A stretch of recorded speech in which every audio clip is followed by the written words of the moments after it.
전능하사 천지를 만드신 하나님 아버지를 내가 믿사오며 그 외아들 우리 주 예수 그리스도를 믿사오니 이는 성령으로 잉태하사 동정녀 마리아에게 나시고 본디오 빌라도에게 고난을 받으사 십자가에 못 박혀 죽으시고 장사한 지 사흘 만에 죽은 자 가운데에서 다시 살아나시며 하늘에 오르사 전능하신 하나님 우편에 앉아 계시다가 거기로부터 산자와 죽은 자를 심판하러 오시리라. 성령을 믿사오며 거룩한 공교회와 성도가 서로 교통하는 것과 죄를 사하여 주시는 것과 몸이 다시 사는 것과 영원히 사는 것을 믿사옵나이다. 아멘. 거룩하신 아버지 하나님, 은혜와 사랑 감사합니다. 지난밤에도 지켜주시고 보호하여 주셨다가 새날 주시고 또 새 건강 주셔서 하나님의 전에 나와 하나님을 예배하고 찬양할 수 있도록 은혜 베풀어 주신 하나님 아버지 감사합니다. 날마다 새로운 날을 허락하여 주셨으니 하나님 새 은혜와 새 축복으로 채워 주옵소서. 특별히 이 나라의 민족 불쌍히 여겨주셔서 140년 전에 하나님 복음을 허락하여 주시니 감사합니다.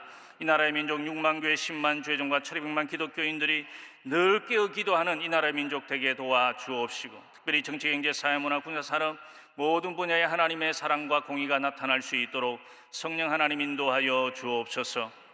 67년 전에 여의도 순복음교회를 세워주시고 또 큰 부흥의 역사, 은혜의 역사를 이루게 하여 주신 아버지 하나님 감사합니다. 날마다 부흥하고 성장하는 교회 되게 도와주옵시고 날마다 각 기관들이 부흥하고 성장하도록 성령 하나님 인도하여 주옵소서.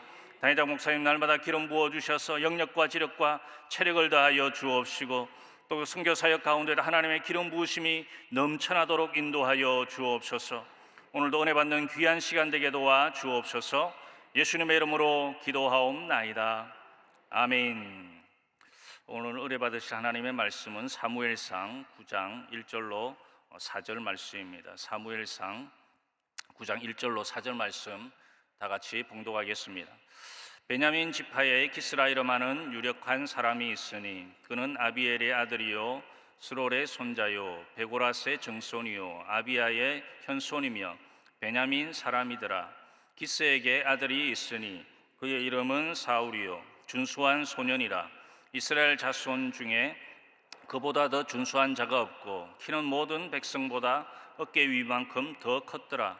사울의 아버지 기스가 암나기들을 잃고 그의 아들 사울에게 이르되 너는 일어나 한 사환을 데리고 가서 암나기들을 찾으라 하매 그가 에비라임 산지와 살리사 땅으로 두루 다녀 보았으나 찾지 못하고 사알림 땅으로 두루 다녀 보았으나 그곳에는 없었고 베냐민 사람의 땅으로 두루 다녀 보았으나 찾지 못하니라. 아멘. 한번 따라 하시겠습니다. 오늘도 좋은 일이 일어납니다. 오늘도 저와 여러분의 삶 속에 좋은 일이 많이 일어나게 되시기를 주님의 이름으로 축원을 드립니다. 오늘 사무엘상 9장 1절로 4절 말씀을 가지고 승리하는 신앙생활 세 번째, 환난 속에 감추인 하나님의 축복이라는 제목 가지고 잠시 은혜의 말씀을 나누고자 합니다. 우리들은 인생을 살아가면서 크고 작은 고난과 환난들을 경험하면서 또 체험하면서 살아가고 있습니다. 그런데 성경은 이 환난 속에 감추인 하나님의 축복이 있다고 우리에게 알려주고 있습니다. 즉 환난을 문제와 어려움, 고난으로만 여기지 말고 또 환난 속에 또 고난 속에 감추인 하나님의 축복이 있는데 오늘 그 성경 말씀을 통해서 그것을 한번 찾아보면서 승리하는 신앙생활의 비결에 대해서 한번 알아보고자 합니다. 첫 번째로 이 환난은 축복의 시작인 것을 우리는 깨달아야 된다라는 것입니다. 우리 3절 말씀 같이 한번 읽도록 하겠습니다. 사울의 아버지 기스가 암나기들을 잃고 그의 아들 사울에게 이르되 너는 일어나 한 사환을 데리고 가서 암나기들을 찾으라 하매. 아멘.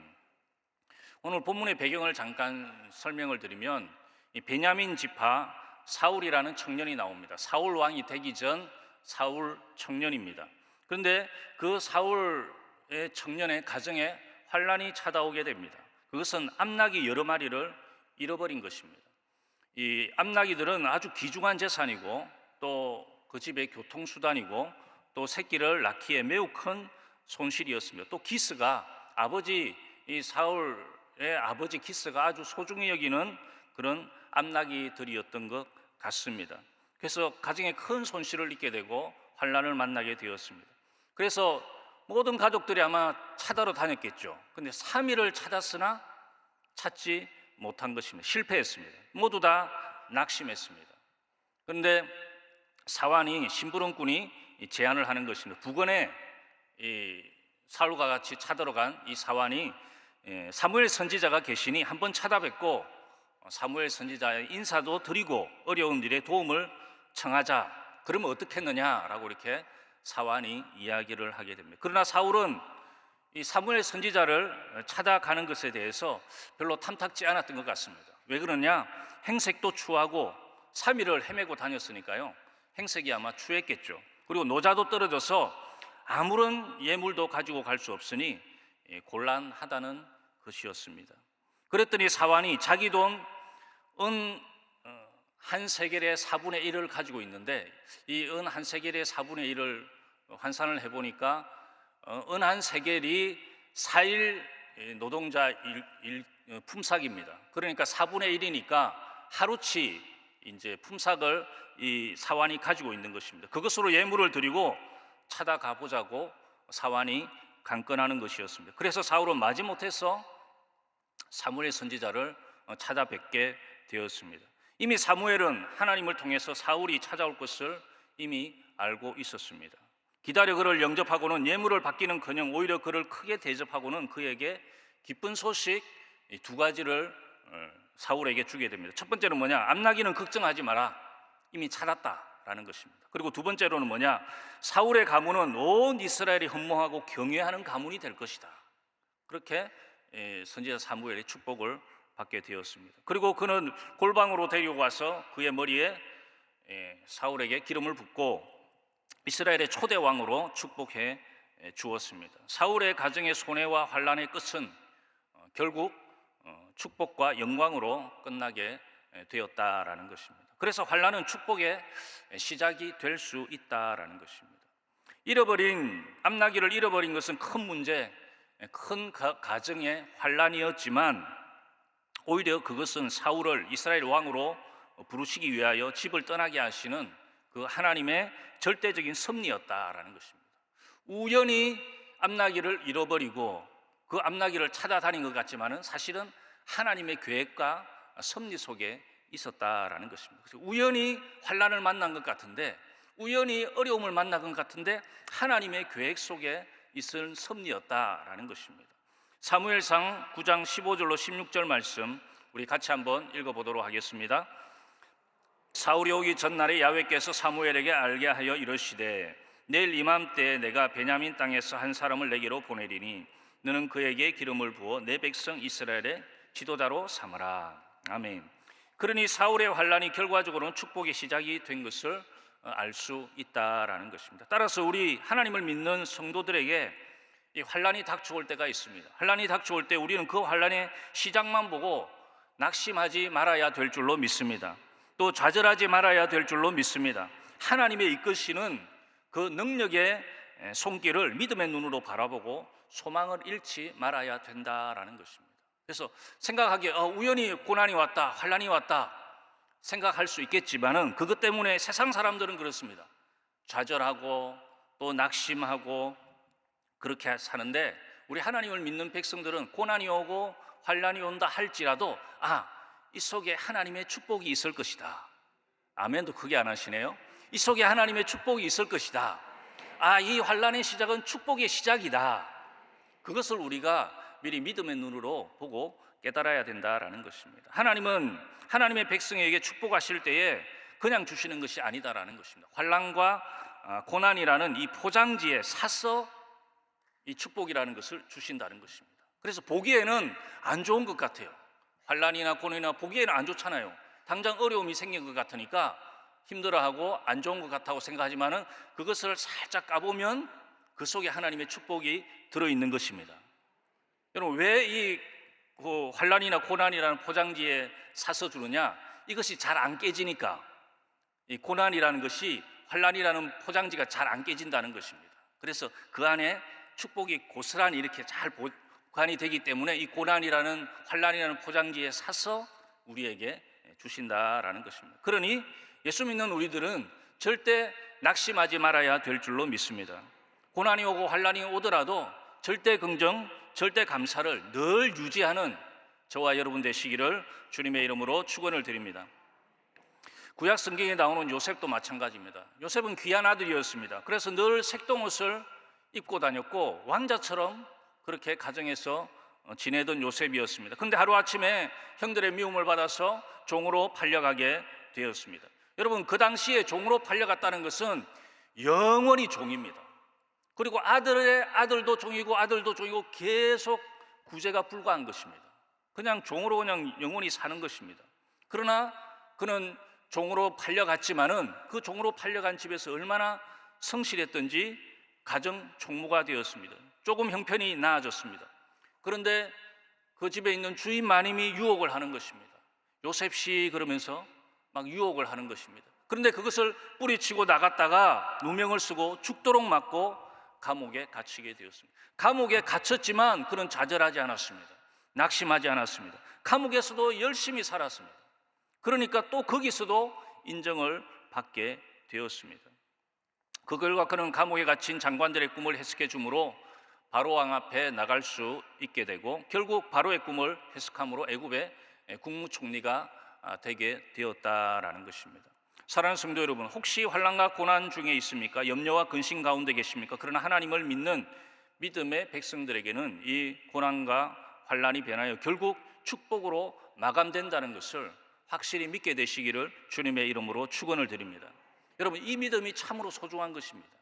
그래서 잘 믿는 분과 좀 못 믿는 분, 세상 사람들과 구별되는 것이 그런 것입니다. 고난을 만나고 어려움을 만나도 정말 믿음 좋은 그런 우리 지역장님들, 우리 성도님들은 목사님 괜찮아요, 하나님이 잘 해결해 주시고 더 큰 축복 주시려고 그러시는 것 같아요 라고 와서 고백을 해요. 신앙 고백을 해요. 그러면 정말 내 믿음대로 될지어다, 정말 그 믿음대로 돼요.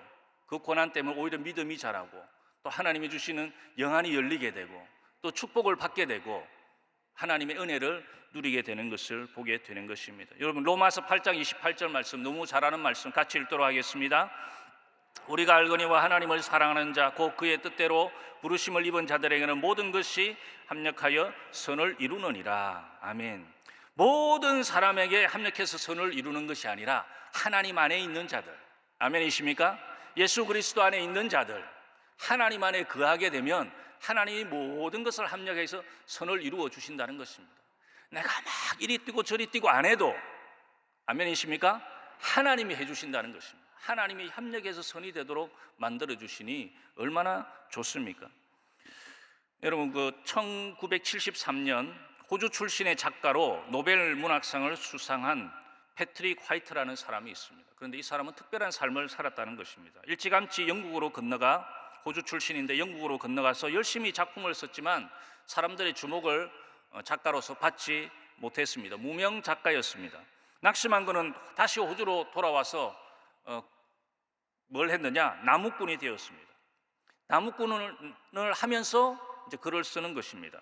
나무를 하려면 노동을 해야 되잖아요. 깊은 산중에서 생활하면서 노동을 하면서, 힘든 노동을 하면서 거기서 책을 썼는데 행복의 계곡이라는 책과 인간의 나무 등의 소설을 썼는데 그것으로 마침내 큰 찬사를 받게 되고 그리고 무명 작가를 탈출하게 되었습니다.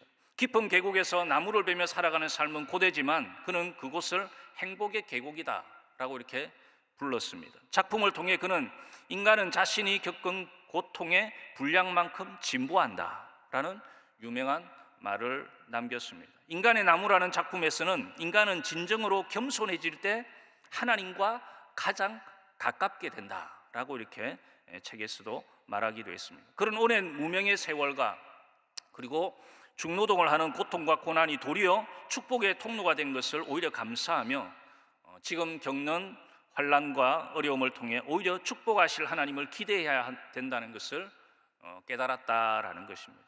여러분, 그러므로 오늘 사울처럼 시작은 환난으로 또 고난으로 시작을 했지만 나중에는 커다란 축복과 은혜의 삶으로 만드시는 그런 하나님의 능력을 믿고 나아가는 우리 믿음의 성도들이 다 되시기를 주님의 이름으로 축원을 드립니다. 두 번째로, 좋은 믿음의 사람이 우리는 옆에 있어야 된다라는 것입니다. 우리 6절 말씀 같이 읽도록 하겠습니다. 그게 대답하되 보소서, 이 성읍에 하나님의 사람이 있는데 존경을 받는 사람이라. 그가 말한 것은 반드시 다 응하나니 그리로 갔사이다. 그가 혹 우리가 갈 길을 가르쳐 줄까 하나이다 하는지라. 아멘. 사울이 암나기 찾는 것을 실패하고 집으로 돌아가게 되었습니다. 그런데 자신을 축복하려고 기다리는 사무엘에게 갈 수 있었던 것은 사울의 의지였다기보다는 이 옆에 있는 사환 덕분이었다라는 것입니다. 사울은 그에게 갈 마음이 없었습니다. 사무엘에게 갈 마음이 없었습니다. 아까도 이야기했듯이 귀한 사람을 만날 의복도 단정해야 되고 드린 예물도 있어야 되는데, 그것이 이제 중동의 풍습이었습니다. 드린 예물을 가지고 귀한 분을 찾아뵐 때 이렇게 예물을 가지고 갔는데 그럴 수가 없었습니다. 그럼에도 불구하고 이 사환이 설득하는 것입니다. 그래서 사울을 설득해서 이 사무엘을 찾아가도록 그렇게 하는 것입니다. 사무엘상 9장 8절 말씀에 보면 사환이 사울에게 다시 대답하여 이르되 보소서, 내 손에 은한 세겔의 4분의 1이 있으니 하나님의 사람에게 드려 우리 길을 가르쳐 달라 하겠나이다 하더라. 걱정하지 마십시오. 저한테 돈이 조금 있습니다. 은한 세겔의 4분의 1이 있으니까 이것을 가지고 가서 예물로 드리고 꼭 선지자를 만나면 분명히 좋은 일이 일어날 것입니다. 그렇게 이 사환이 이 사울을 설득했다라는 것입니다. 돈까지 준비하며 대신 주며 근면한 사안의 요청을 거절할 수 없어서 사울은 사무엘에게 가게 되고 그의 환란은 이 사무엘 선지자를 만남으로 끝이 나게 되었다라는 것입니다. 여러분, 우리들도 마찬가지입니다. 우리도 이런 신앙의 동지가 있으면 하나님의 사람에게 나아가게 될 줄로 믿습니다. 그것은 곧 하나님께 나아가는 것이 되는 것이고 또 우리의 환란도 축복으로 바뀌게 될 줄로 믿습니다. 그래서 전도자가 참으로 중요해요. 전도자, 하나님의 사람이 참으로 중요합니다. 전도자가 되어서 믿지 않는 흑암의 권세에 있는 사람들을 전도해서 하나님의 사랑의 아들 나라로 옮기는 것입니다. 아멘이십니까? 이 전도자가 얼마나 중요합니까? 오늘 사환도 마찬가지입니다. 만약에 사환이 없었다면 아마 그냥 돌아갔겠죠. 근데 사환이 설득하는 것입니다. 사울을 설득해서 우리 선지자 한번 만나봅시다. 선지자를 만난다는 것은 하나님을 만난다는 것과 비슷하거든요. 그러니까 하나님께로 이 사람을 데리고 오는 것입니다. 그러니까 하나님께서 이 사무엘 선지자를 통해서 이 문제를 해결해 주셨다라는 것입니다. 여러분, 성경에도 보면 믿음의 사람들에게는 신앙의 동지들이 있었습니다. 모세에게는 요수아와 갈렙이 있었고 아말렉과의 전투에서는 아론과 훌이 있었습니다. 다니엘에게는 사드락과 메삭과 아벳느고가 있었습니다. 바울에게는 브리스길라와 아굴라가 있었습니다. 바울이 가는 곳곳마다 따라다니면서 그의 사역을 도왔던 동지였습니다. 엘리야에게도 갈멜산에서 바알과 아세라 선지자를 물리치고 난 후에 이세벨이 그를 죽이려 하자 낙심하고 좌절했을 때에 하나님께서 말씀하시기를 바알에게 무릎 꿇지 않은 7,000명의 신앙의 동지가 있음을 알게 하여 주시고 그리고 믿음에 힘이 나도록 만들어 주셨습니다. 열왕기상 19장 18절 말씀 같이 한번 읽어보도록 하겠습니다. 그러나 내가 이스라엘 가운데에 7,000명을 남기리니 다 바알에게 무릎을 꿇지 아니하고 다 바알에게 입맞추지 아니한 자니라. 아멘. 여러분, 우리 주위에 신앙의 동지가 있으면 우리는 다시 새 힘을 얻게 되는 줄로 믿습니다. 영국의 유명한 설교자 스펄전 목사님이 계시는데요, 이 스펄전 목사님이 런던의 메트로폴리탄 교회에서 목회할 때의 이야기입니다. 그 교인 중에 한 나이 많은 할머님이 계셨는데 이 할머니 성도님은 주일날 교회에 나올 때마다 언제나 그날 새로 등록한 초신자 20명의 명단을 집으로 적어 가져갔습니다. 그리고 하나님 앞에 그 이름을 하나하나 부르면서 일주일 동안 계속 기도하는 것입니다. 이 새신자들이 신앙이 잘 자라게 해달라고. 또 분명히 시험이 들 것인데, 이 교회를 오게 되면 분명히 시험 드는 일이 있을 것인데 이것을 이기게 해달라고 그렇게 기도하는 것입니다. 그야말로 이름도 없이 빛도 없이 평생 그렇게 기도를 했습니다. 이 할머니가 성도님이 세상을 떠났을 때 스펄전 목사님께서 장례식을 집례하면서 이렇게 이야기했다는 것입니다. 그는 나의 가장 훌륭한 동지요 동력자였습니다 라고 이렇게 그 할머니에 대해서, 성도님에 대해서 이야기를 했다라는 것입니다. 여러분, 교육자를 위해서 기도하는 것, 그리고 새로 믿는 성도들 위해 기도하는 것도 목회자에게는 큰 신앙의 동지, 그리고 동력자가 되는 줄로 믿습니다. 그래서 교회 사역자들, 또 장로님, 권사님, 지역장님들, 또 새신자들을 위해서 이름을 부르며 차례차례 기도하는 일이야말로 목회자의 큰 믿음의 동지, 또 협력자가, 동력자가 되는 것입니다. 우리 모두 이런 귀한 신앙의 동지를 가져야 될 줄로 믿습니다. 그리고 또한 나도 그런 신앙의 동지가 되어야 될 줄로 믿습니다. 그래서 환난을 축복으로 바꾸는 그런 믿음의 사람이 되어야 된다라는 것입니다.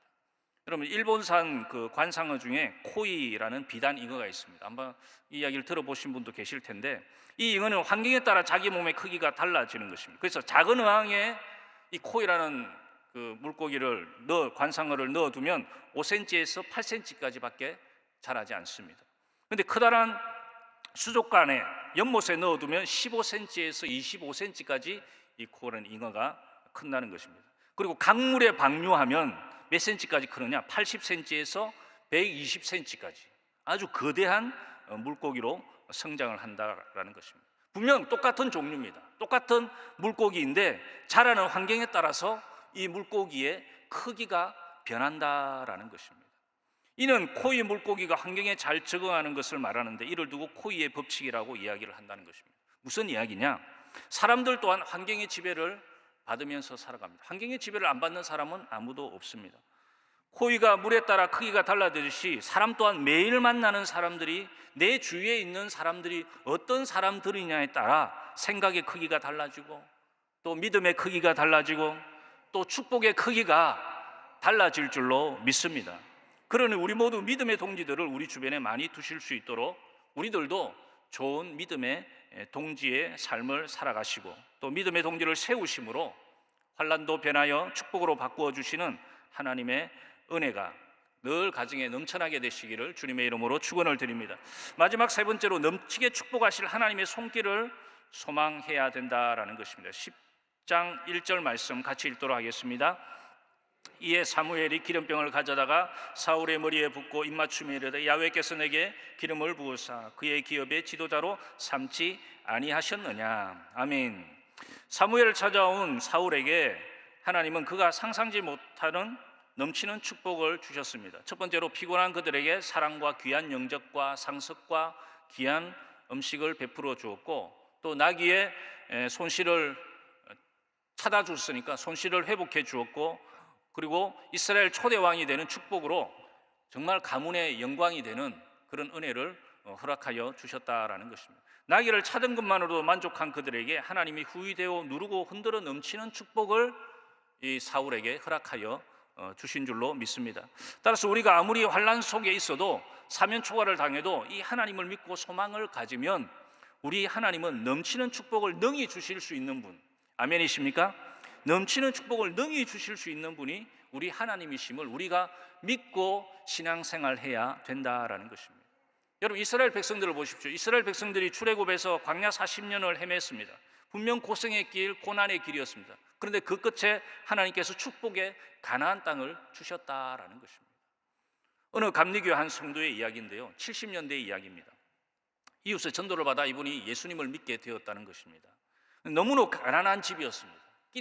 끼니가 없어서 주로 이 쌀이 없어서 주로 감자 아니면 고구마를 이렇게 먹었다라는 것입니다. 그나마 남편만 주고 굶는 경우가 그것도 많았다라는 거예요. 그렇게 가난하던 가정이었습니다. 그런 어느 날 속회 때, 감리교에서는 속회라 그래요. 우리는 구역이라 그러잖아요. 우리는 구역 예배 드린다. 이제 구역 예배, 속회 예배를 드리게 되었는데, 속장님이 작은 쌀자루를 들이대면서 성미를 내라고 했다는 것입니다. 이제 교회에다가 성미를 내야 되니까 성미를 내세요 하면서 쌀자루를 했는데, 성미를 드릴 쌀이 있어요, 없어요? 쌀이 없어요. 얼마나 자존심이 상했겠습니까? 한바탕 붙을까? 속장님하고 한바탕 붙을까? 아니면 교회를 다니지 말까? 오만 생각을 다 했다는 것입니다. 그런데 설교를 들으니까 하나님이 복을 주신다고 하는데, 하나님은 복 주시는 하나님이라 그러는데, 그래 한번 기도해 보자. 하나님께 복을 달라고, 물질의 복을 달라고 열심히 그때부터 기도하기 시작했습니다. 그런데 놀랍게도 어느 날 밤에 꿈에 너무도 분명하게 예수님이 나타나시더니 자기에게 돈을 주는 것입니다. 좋아요, 안 좋아요? 좋죠. 예수님이 나타나가지고 돈을 주니까 얼마나 좋습니까? 그리고 엄청 기뻤습니다. 그리고 그 다음날 담임 목사님을 찾아갔습니다. 찾아가서 우리 집이 가난한데 예수님이 어젯밤에 예수님이 나타나가지고 제게 돈을 주셨어요. 자초지정을 들은 목사님은 직원 회의를 해서 언론에서 교회에서 조금 돕겠다라고 이렇게 그 성도에게 이야기를 했습니다. 예수님이 주셨다 그러니까 목사님도 가만히 있을 수가 없어가지고 그렇게 했다라는 것입니다. 그랬더니 그 성도가 이야기하는 싫다는 것입니다. 그렇게 교회에서 도와주는 건 싫다라는 것입니다.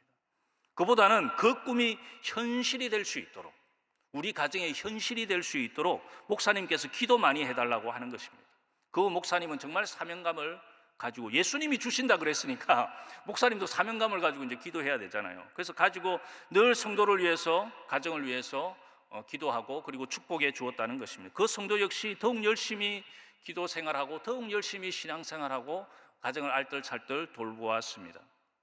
얼마 후 남편이 서울에 월세 20만 원짜리 사무실을 얻어서 70년대입니다. 스튜디오를 차렸는데, 그런데 놀랍게도 그 해에 얼마를 벌었느냐? 4천만 원을 벌었다고 합니다. 70년대니까 제가 AI에다가 한번 검색을 해봤어요. 70년대에 4천만 원이면 지금 현재 얼마냐? 제일 작은 돈이 16억이래요. 70년대 초기에는 한 40억 정도가 된대요. 그러니까 그 돈을 그 당시에 벌게 되었다는 것입니다. 그래서 하나님의 축복으로 11조도 드리고 또 감사헌금도 드리고 성미도 그냥 마음껏 드릴 수 있도록 그렇게 하나님이 축복해 주셨다라는 것입니다. 여러분, 하나님 우리를 축복하실 때 그냥 조그만하게 딱 그만큼만 축복하시는 것이 아니라 30배, 60배, 100배로 넘치는 축복으로 하나님 채워주시는 하나님이신 줄로 믿습니다.